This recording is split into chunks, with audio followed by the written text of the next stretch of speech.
Now the BSC is here. You have BTS. You went to the Bapa area, right? You are the one. You are the one. So you are with you. And then you are going to Manso. That day, I said Manso. And Manso carrier goes to that area. He goes to Manso, Tepa.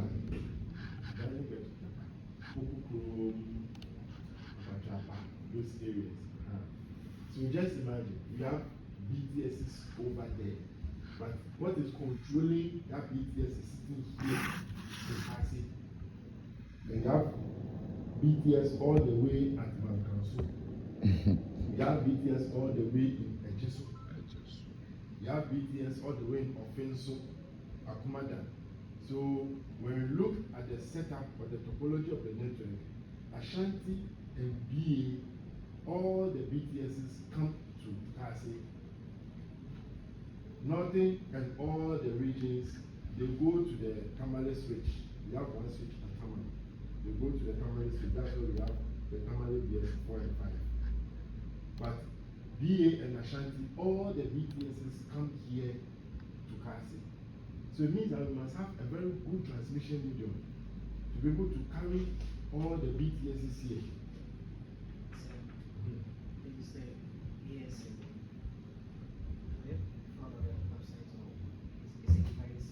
The BSCs are only here. Yes. So they know about MSCs because our first that we used to have an MSC before it was replaced by Huawei. So does it mean that the MSC is also here? So the MSC was here. All what you have at the sites are the BTSs. What you have at the hub sites are the major OSNs that form the backbone, the main fiber ring. We call them hub sites because they terminate to other smaller sites.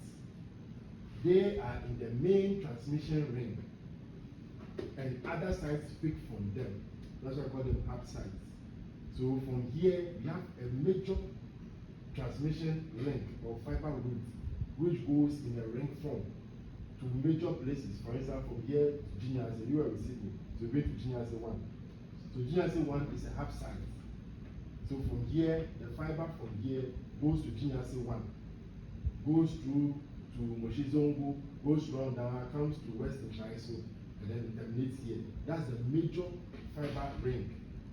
Then on this major fiber ring, we have smaller, we call them metro rings, picking from those terminal sites. So GSM, which is part of the major ring, all those sites around Atonsu and others will be picking from GSM. And that's transmission. So what you see at the hub sites are equipment to enable transmission to the other smaller sites. But all those sites must definitely come into switch 1 or switch 2. That is where we have the BSs. So wherever the BTS is located, we must have a very good transmission medium, whether fiber or microwave, that will bring it here. And our main link is the fiber. We use the microwave as a backup, but the main link is the fiber. There are some places that do not have fiber. I remember my area like this, trader. Who was going to trader? You were with Nico. I was going to trader. Yes, I think trader was not on fiber. I don't know if they put it on fiber. Trader, Kochi, and I think Gofood also, those two places were not on fiber. So they are using microwave. But our major means of transmission is the fiber. Then we use the microwave as backup. Okay, so when they are to deploy the fiber, they take all the way from the Take to this place. Take. It's not that some of them is going area, but they're digging. There was a time in Ghana, everywhere you go, you see people digging. They've been digging, they were digging sand. So they've dug and they put the fiber. It's just that now that they have made some arrangement with ECG and they are trying to go overhead with some of the fiber because of the fiber cuts. But the fiber the old fiber we have, most of them, in fact, all of them are dug underground. So they will dig, and it's not like a one-day thing or a one-time thing. You know, it has taken some time. That was in a place like even just here was not on fiber. Me, I stay at Amparo, in Brazil, Amparo. We were not on fiber. So they are now designing to put some electricity pole. They have started doing that. Yes, they started going overhead. So there were some poles at the top. If you go to the top, you have some electric poles there at the top. They have started going overhead. Some of them, they put it on the ECG line. Some of them, they put in their own poles. So this fiber to the homes that they are doing, most of them is on the overhead. But in the towns, the old ones that we had, they dug all the fiber coming here have been dug. So there are chambers just at the entrance. There's one at this side, there's one around the wall at this side. That they enter through. C-Square even have their own fiber. They have dug from here going to Greco. So they've dug the ground and they put it in. So the fiber team, when there's a fiber cut, they need to troubleshoot to estimate the distance. Then they'll drive to that place and dig. And find. So they have the fiber guy goes with, we have some people, call them laborers, like 2 or 3 people that he always work with. Because they have to go and dig. The fiber is now, it's buried. But that's what I'm saying, it didn't take place overnight. It took time. Let's say we are deploying fiber from here to June. Gradually they'll give it out on a project, contracts, people will be digging, they are going to tech, like so then we'll be going all around, then digging. From here to Accra, we have 3 fiber routes, all dug. We have one that passes through Tech, Kolongo, Nkoko, Suhun, Nsawam, and goes to Accra. We have one that passes through here. It goes through to Donkwa, Takwa, Takrade, then goes to Accra. Then we have another one that goes through Bekwai, Asin-Fosu, that way to Cape Coast. Then it also goes to Accra. We have 3 fiber routes going to Accra. They've all been dug underground. So that's also the major fiber route between here, this switching center, and Accra 1 and Accra 2. So we have that 3 major fiber routes between here and Accra 1 and Accra 2. Then we have one fiber going to Tamale. Okay, now it's also along the Tamale road. But Vodafone has got one. So from what I know, we are co-locating with Vodafone on that fiber route to Tamale. Okay, so we have one fiber also from here all the way to Tamale. Alright. So the BSS must reach the BTSs, or the BTSs must reach the BSS. So we need a good transmission medium. So that one too, we have a transmission team in planning and then in operations. So transmission planning need to plan. There's one guy who has been coming here, Philemon. We need to bring this equipment here. We need to configure this service on it. We need to do DWDM to face here. We need to do this planning. So they plan. Okay? Then after it is done, then operations will also monitor it. Okay. The microwave looks more easier. And accessible. And it will also save a lot of work with regards to the movement. So why isn't it deployed the most? Why is it deployed the most? Because of quality and capacity. Quality and capacity. The microwave dishes carry little traffic at the time, and the quality is not as good as the fiber. We are talking of 3G. This is our 3G can be near the Dunova. Who phone that 3G can now be browsing? Who prefer 4G? Shoot. Now go fast. So we want fast service, we want fast data. And the services are now skewing into data. The piano one for data. So we want fast data. And the best on the market now to give you those fast connectivity is fiber. So microwave infrastructure is easy to maintain. I know the wave is here, now wave is here, no more here, and they are called a number of them, but the quality and the capacity it can carry. One fiber that you have, you can give that one fiber to 1 gig SFP. You've seen SFPs. You can give that same fiber to 1 gig SFP. You can give that same fiber to a 10 gig SFP. You can give that same fiber to a 40 gig SFP.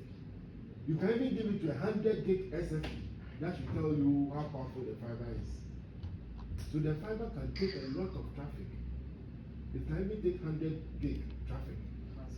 Regarding the 100 gig, 10 gig, I know that that is the capacity and the distance of maybe 10 kilometers, 100 kilometers. So with regards to how do you use that one? How do you use that? So we have this in the transmission equipment or transmission setup. Yes, the OSNs. They are in the transmission setup. So when you go into transmission, you need OSN, optical switching node. Now, the purpose of the OSN is to direct what traffic flows through the fiber. So even with this, you see that the fiber is a very powerful item. The fiber has 3 tributaries in it. It has 3 logical paths in the fiber. And these 3 logical paths in the fiber, we can map the 3 of them into 63 E1s. We call them KLM mapping. So you've heard of it? It's written on it. We call it the KLM mapping. So that small fiber you see, inside are 3 big, or let me say small pipes. No, let me use big pipes rather. There are 3 big pipes. Inside each pipe, we have like 8 smaller pipes in it. Each of them.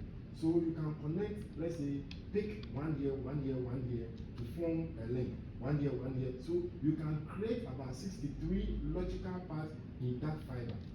So if you connect a fiber here and here, you've not done anything.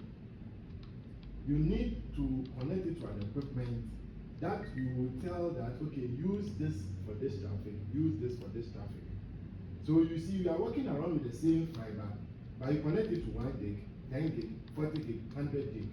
Now that SFP that you have connected to it is having a certain limit of distance to which the signal, it can shoot the signal, because it's having a transmit and a receive port. So when you plug in the SFP, when you look inside, well, you see that one side is red and the other side with no light. That means the one side is transmitting. All ports, when you connect, is TX and RX. Okay? It's TX and RX, transmit and receive. So the transmit part is shooting a light. And that light, you see it as, let's say, red. So that kilometers you are seeing, it is telling you the distance to which that signal can travel on that SFP. So if you have a 1 gig SFP and they're within 10 kilometers, that means that you can connect a fiber up to a distance of 10 kilometers on that SFP and it will not degrade. So if you want to increase the length, or if you want the signal to go further or increase the power, then you use a DB. Do you use attenuators? You didn't come across attenuators. Okay. So let's leave that one out. So that 10 kilometers tells you the distance to which the signal can transmit on that particular SFP. So we have 1, 10, 40, 100. Then you will tell you the kilometers. Okay? And then that 1, 10, 40, 100, it tells you the capacity of that SFP.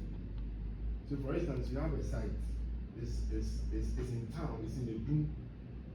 During the day, traffic or the calls, the data in the do is peaking around, let's say, 1 gig. You put a 1 gig SFP there. Then traffic has grown. During the day, you are getting a traffic of, let's say, 5 gig, 6 gig, 7 gig. What is going to happen to that 1 gig SFP? It means that it will shrink the service. You get a lot of packet drops because the capacity of the SFP is 1 gig. It can't take more than 1 gig traffic. So you need to put in a 10 gig traffic. So that capacity of the SFP determines the load of traffic that can pass through. You understand? Is it? No, I'm not saying that when you have an SFP, based on the capacity, it is going to determine the amount of traffic that can pass through. So this example that we are using, we are having 5 gig, 10 gig, 6 gig, 7 gig during the day, and the SFP is 1 gig. You need to change the SFP to like 10 gig. Because during the day, you'll be losing traffic due to you want money. Okay? And each SFP comes with a cost. So I don't go and buy 100 gig SFP when my traffic there is peaking around 5 gig or 7 gig. I'll put 10 gig SFP there. I'll need a 100 gig at a better place. So here on some of the routers, we are using 100 gig SFPs because here the traffic is bigger. And each SFP is expensive, they buy it. So you don't buy 100 gig SFP and put at all the sites when some of them are just doing 200 megabytes or 300 megabytes. So as part of the operations, planning is monitoring the load. Operation is also monitoring the load. So planning can come up and say, oh, okay, I think that after monitoring the sites, we are dropping packets. Let's roll out a project. We are going to change all SFPs from 1 gig to 10 gig. Then they'll bring it as a project. Okay, then they'll implement it and swap all because they've seen that the traffic is increasing. But this is money. Don't just buy it because you need it. So this is 100 gig or 10 gig. 100 gig. Yeah, 100 gig.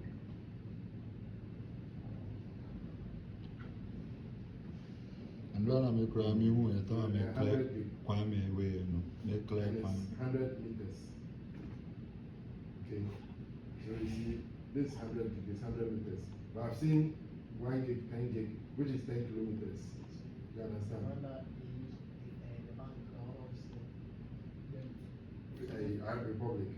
Republic Bank is. So the 100 gig, it doesn't travel much. You see that this one is 100 meters. It's not expecting you to connect it between longer distance. The 100 gig need the hand you see 100. Size there, if the other you see 110, or you see either 40. Because most of the traffic is in here. So this is giving you the capacity of the load which is travel. So you need a very good transmission medium to bring all your signals in, to bring the calls in. So we have transmission team which also plans the network, transmission planning. Then we have operations. And in the transmission, we have those who look after the microwave, because we have microwave equipment. We have those who look after the IP equipment. We have the switches and the routers.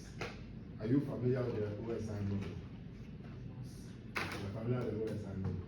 So what's the difference between level 1 and 2 and 3? In terms of switching. Level 2 and level 3.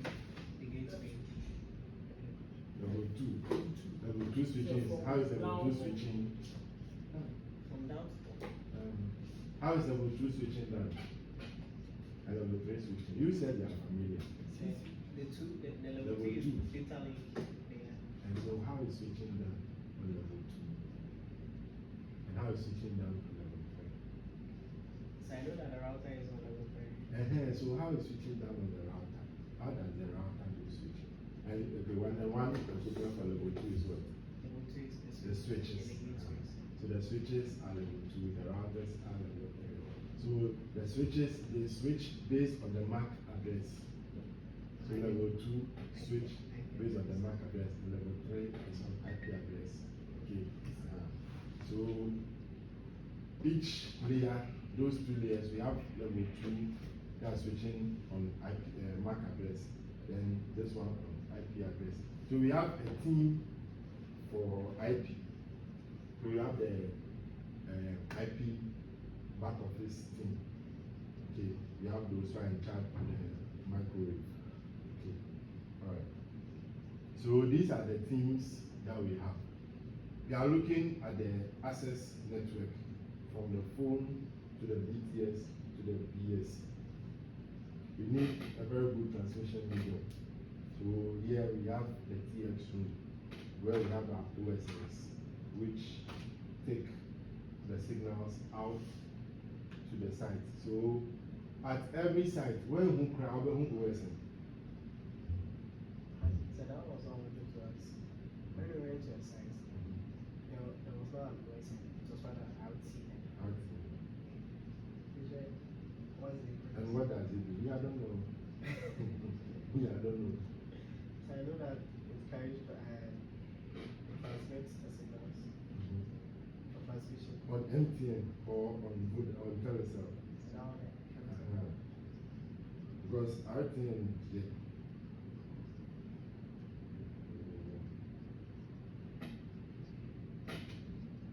but when I Googled, they told me that it can do the work of an OSN.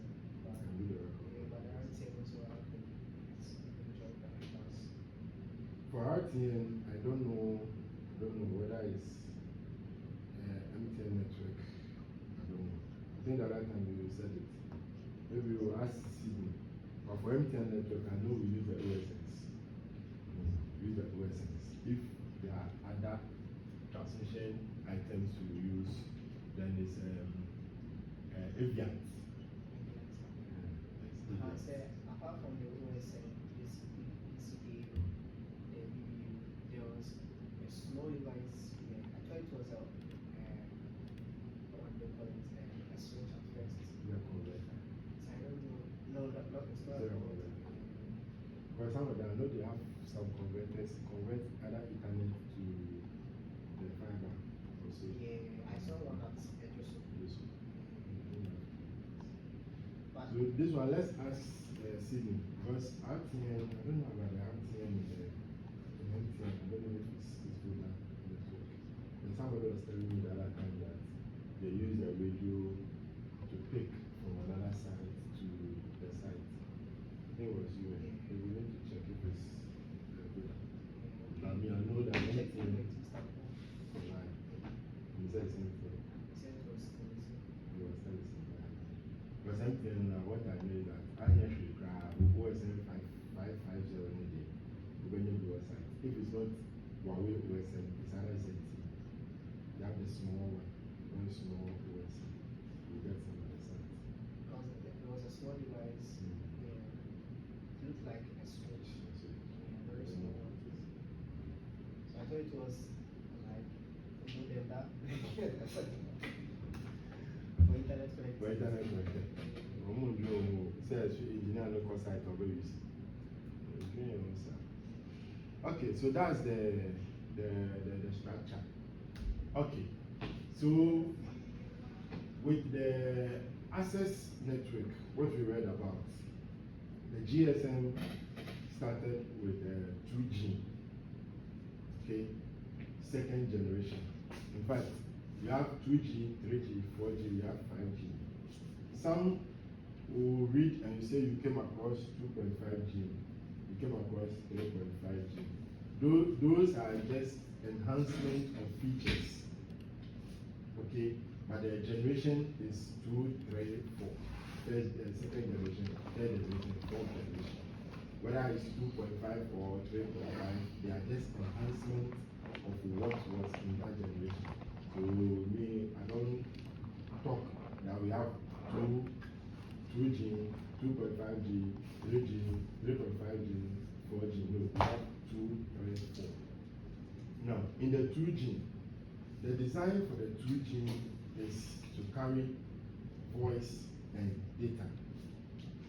In fact, let me use the right word. It's voice or data on the 2G.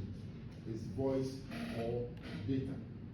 What happened in the 2G is that we have what we call time slots. In DBM, we have what we call time slots. Maybe you read it.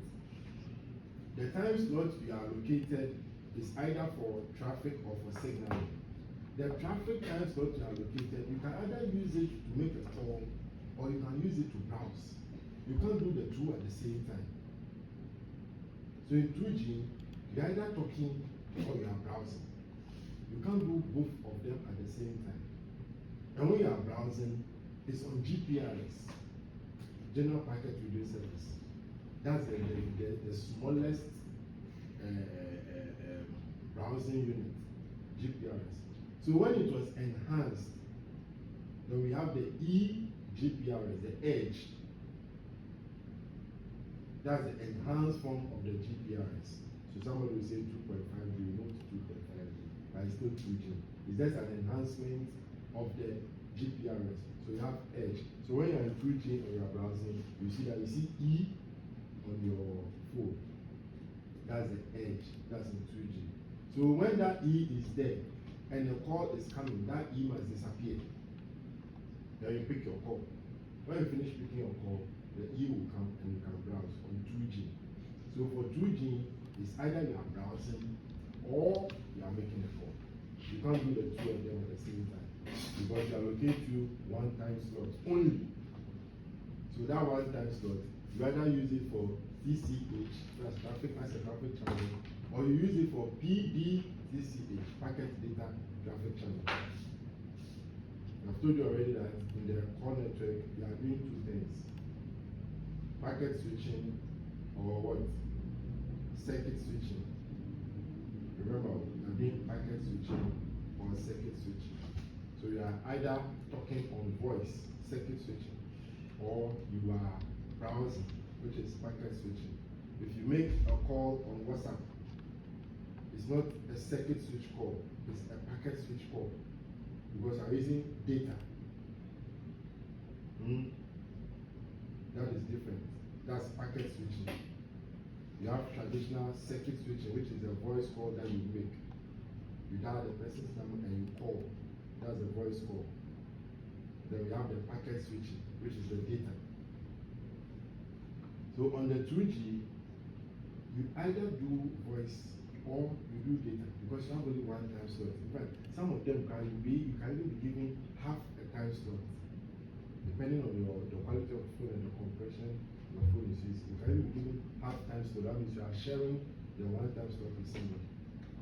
Then we evolved to 3G, where in 3G we can do both voice and data at the same time, because the 3G allows you to have many time slots at a time. 2G equipment are the BTS and the BSC.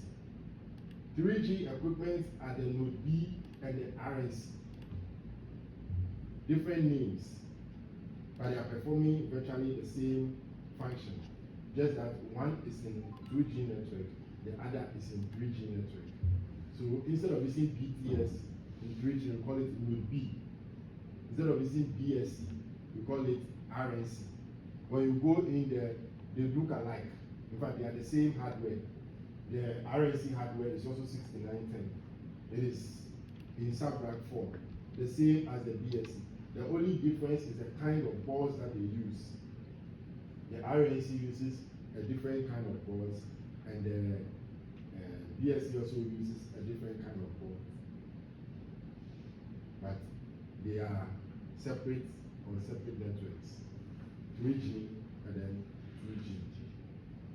Then we evolved. So in 2G, data or voice. 3G, you can do data and voice. Then in 4G, you can only do data. 4G is only data. It's only packet switching. 4G is only data, only packet switching. So if you're on 4G and you need to make a voice call, a circuit switch call, then you have to fall back into 3G. Your phone will have to switch you back into 3G. So if you see 4G signal on your phone and the call comes, it will change to H. The H is HSDP. That's for 3G. Okay. You said 4G is used for is it only MTN or is in general? 4G technology in general.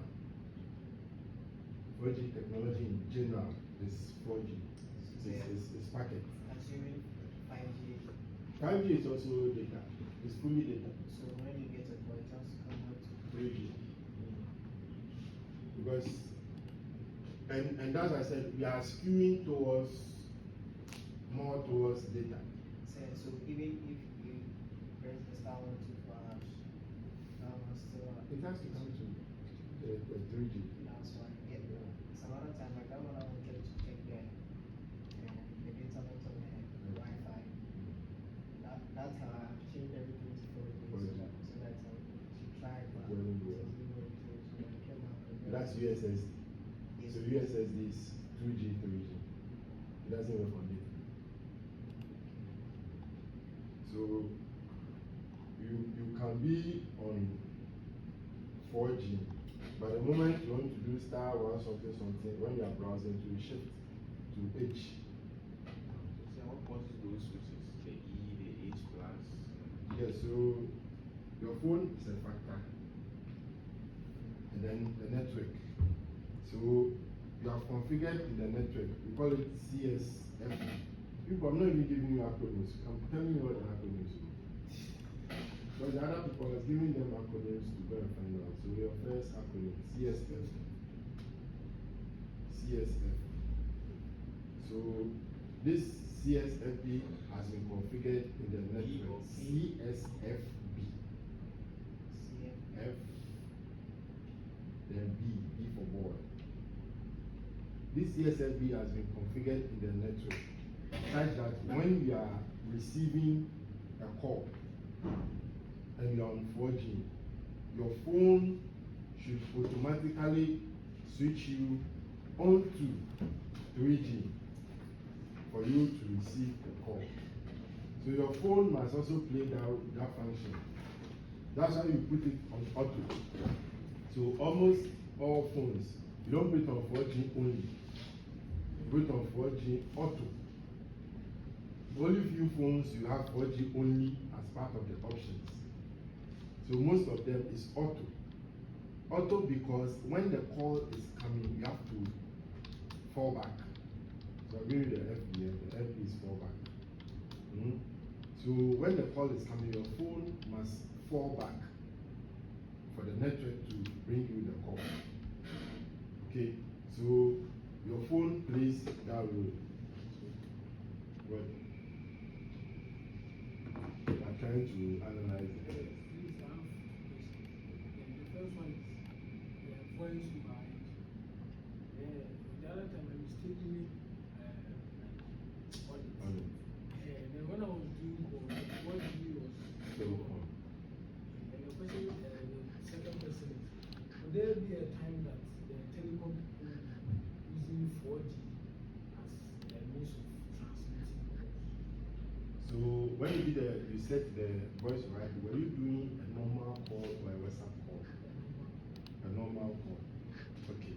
So in 4G, you can't make a normal call. There is an equipment you call the IMS. The IMS allows you to make a call when you are still in 4G. Okay? When you are still in 4G. But that is not a 4G call. Because in 4G, you are only doing data. But as I said, your phone must automatically fall you back to the 3G. But in the IMS, you still be on the 4G network.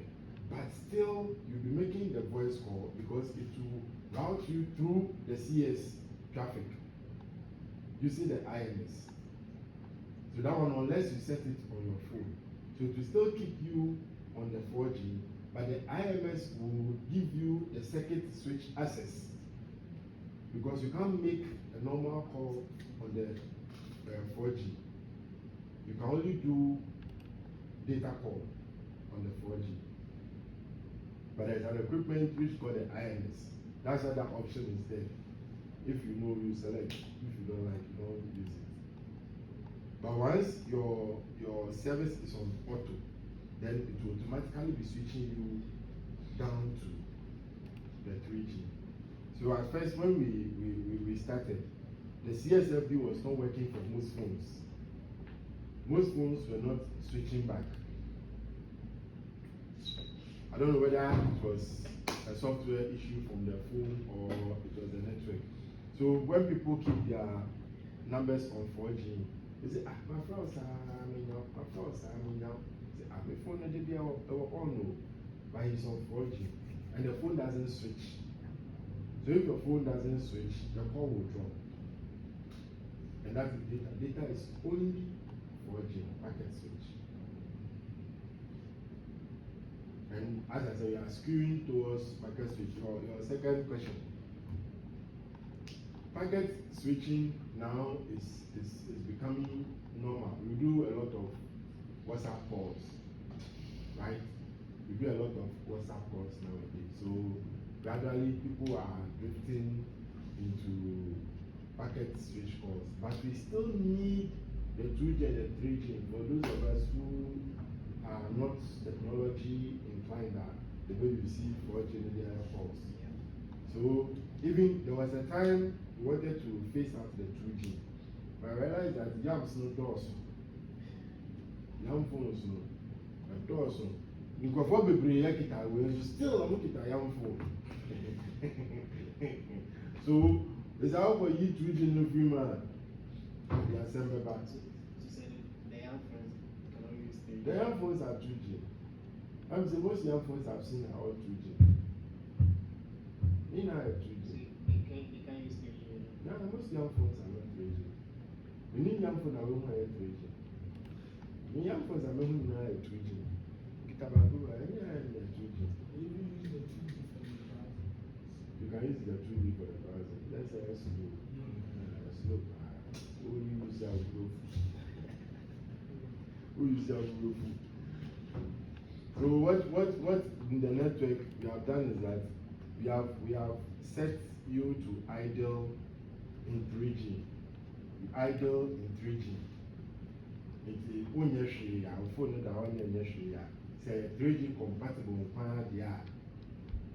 we will switch you to 3G if you have not put it on 4G. Once it's on auto and it's not on 4G, 2G, 3G auto, we will let you idle in 3G. We will not let you idle in 2G. Then you can very 2G level.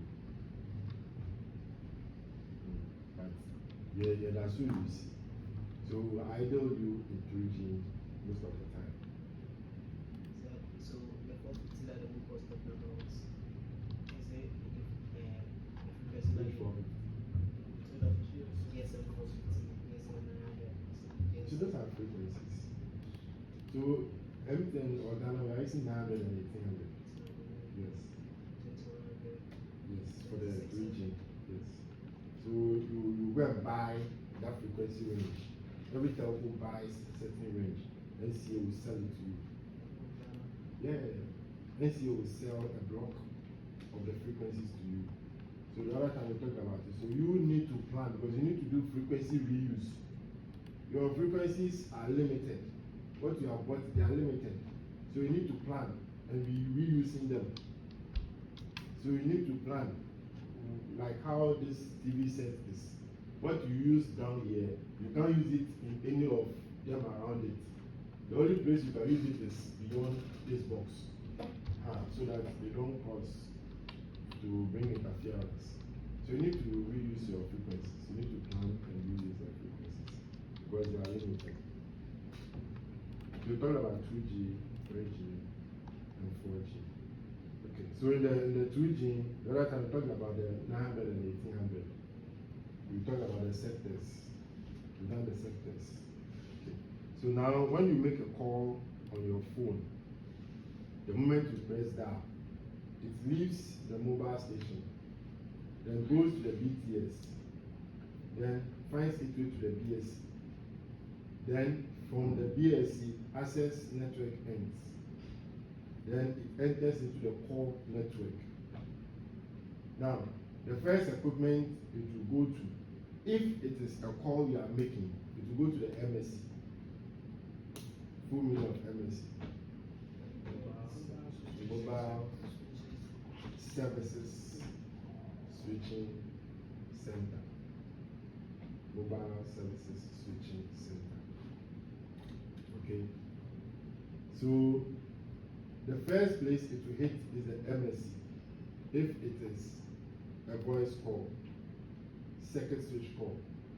If it is a packet switch service, maybe you are browsing or you have called on data, it is going to go to the SGSM.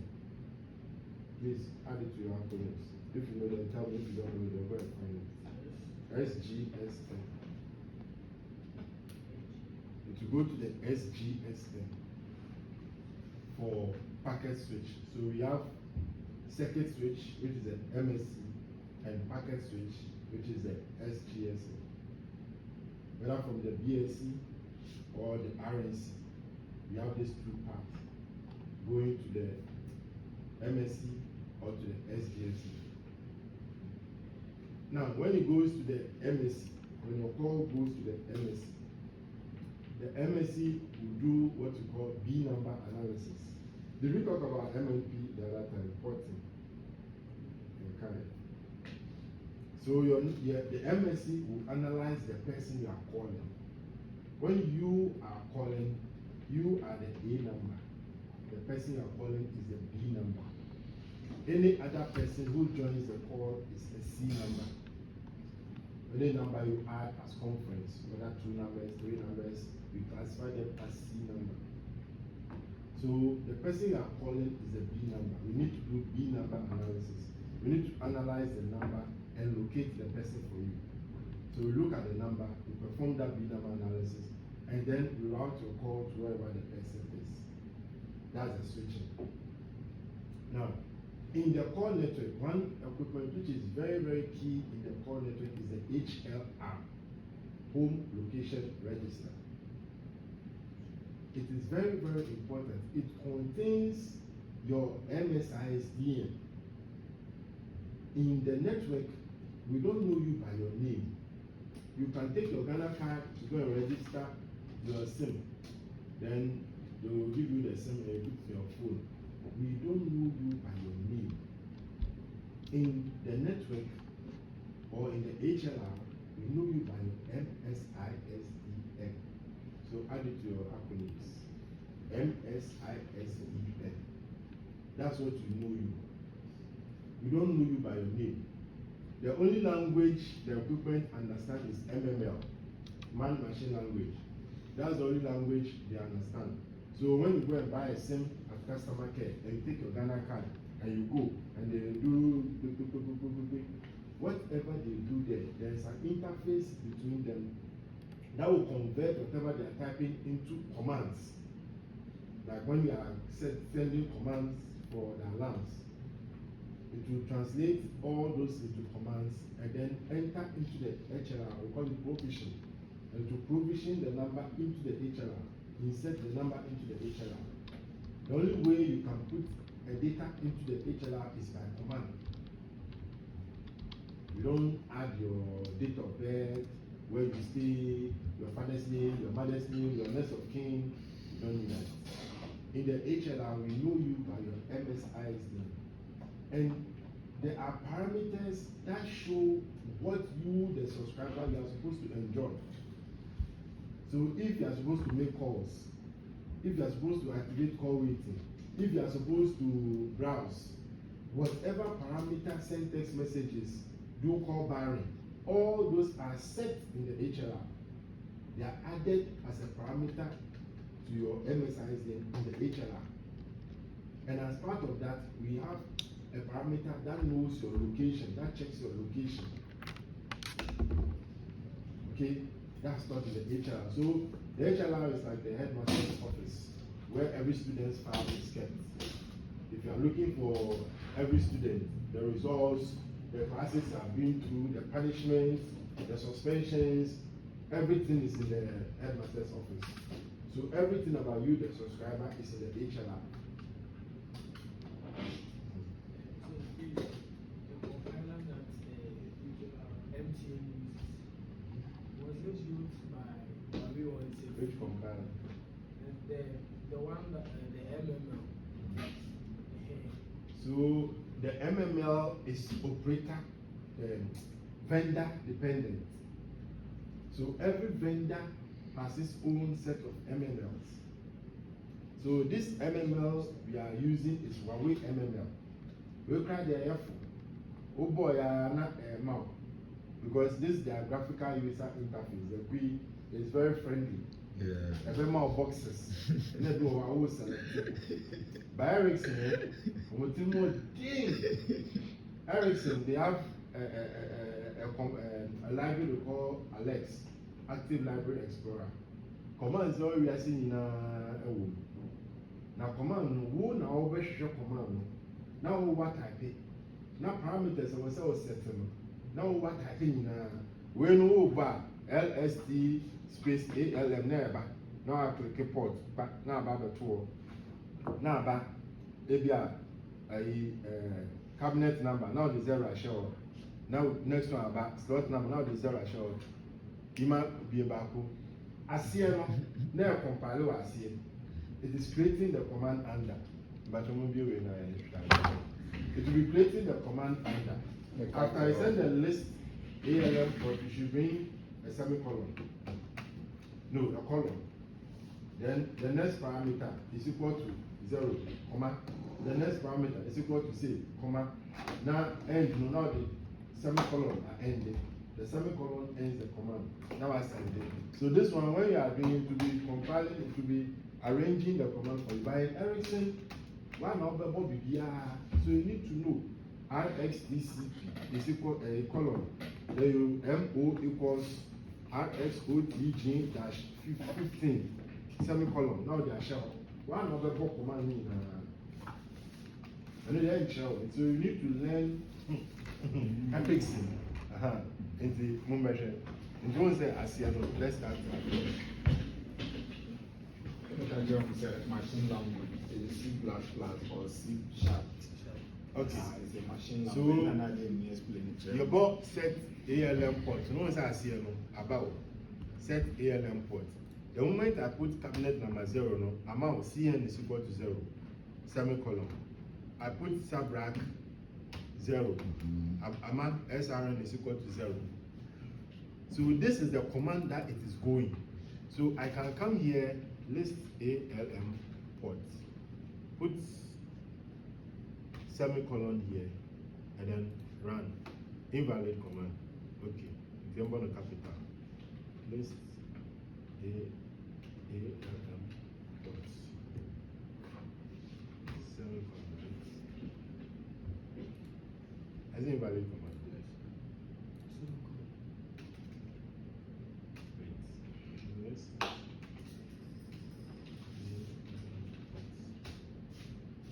Okay, so I need to put CT is equal to all.